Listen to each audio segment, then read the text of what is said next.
回のご褒美スイーツはおやつふ。おやつふ、おふですね。おやつふ。おやつふ。おやつふすごいね。ふって書いてある、めっちゃ。本当だ。箱がなんかふの形に切り抜かれてる。ふ。ふ。おふ。ふおふ。ふ。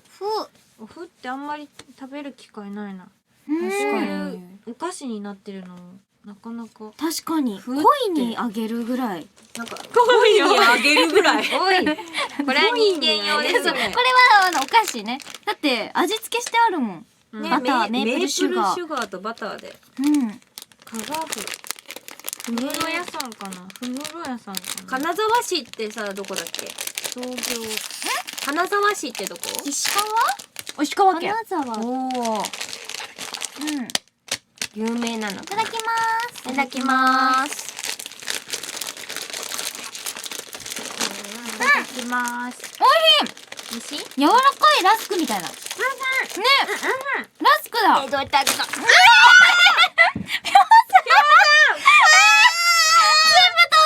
れティッシュ、あ、もうちょっとティッシュ取って。サンキュー。爆発したはいよ。ありがとう、ティッシュ。ごめんなさい。爆発した。悲しい音が。箱にしまう。どうやって開けた？いや、なんか普通にポテチあげる風のあともう一個だけ落ちてる。あともうごめん。一個だけ。パンって。パンって開いた。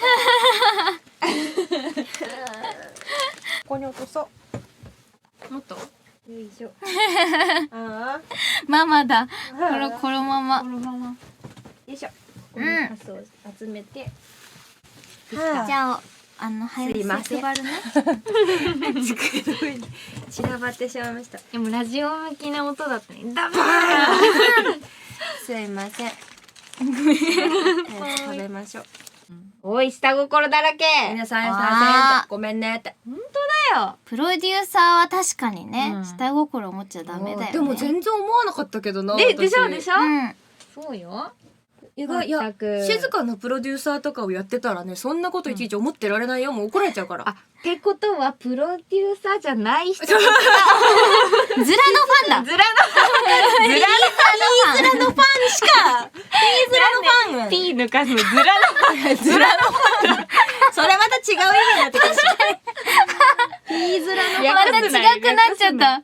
ピーズラのファンの人しかね、多分勘違いしてないの。ズラのファンですね、これは完全に。完全にね。うん。